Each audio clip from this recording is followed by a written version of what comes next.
तकलीफ की फिक्र है तुम्हें? मेरे दर्द का कोई, तुम तो दोस्त है ना मेरे। मैं मेरी अजियत महसूस नहीं हुई? कैसे कर ली तुमने उससे शादी? मैं अंदाजा है उसे यहाँ देख के मुझे कितनी तकलीफ हो रही है। आप में से मैं क्यों नहीं जाऊंगी?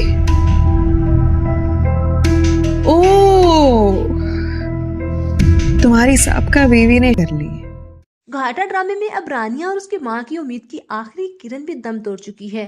अब तो उन्हें कोई उम्मीद नहीं कि उन्हें इस मुश्किल से निकालने के लिए कोई आएगा। अगर रानिया को फिक्र है तो सिर्फ और सिर्फ अपनी मां की, नहीं तो वो तो अब तक खुदकुशी कर चुकी होती और इन लोगों से अपनी जान छुड़वा चुकी होती। लेकिन दानिश और उसकी माँ को अंदाजा नहीं, जिस तरह वो रानिया और उसकी माँ पर यहाँ जुल्म कर रहे हैं, वैसे ही पल पल उनकी अपनी बेटी उस घर में मर रही है जिसकी उनको खबर तक नहीं। तो बड़े शौक से अपनी मोहब्बत को पाने के लिए घर से भागी थी। उसे तो अंदाजा भी नहीं था कि हमजा उसके साथ ये सब कुछ करने वाला है। उसे तो लग रहा था हमजा को पा लिया तो सब कुछ पा लिया। अब हमजा सना के साथ अच्छा सलूक तो नहीं कर रहा, लेकिन उधर सना अपनी सास और ससुर के साथ अच्छा सलूक नहीं करेगी। तभी सना की सास की भी अकल ठिकाने आएगी।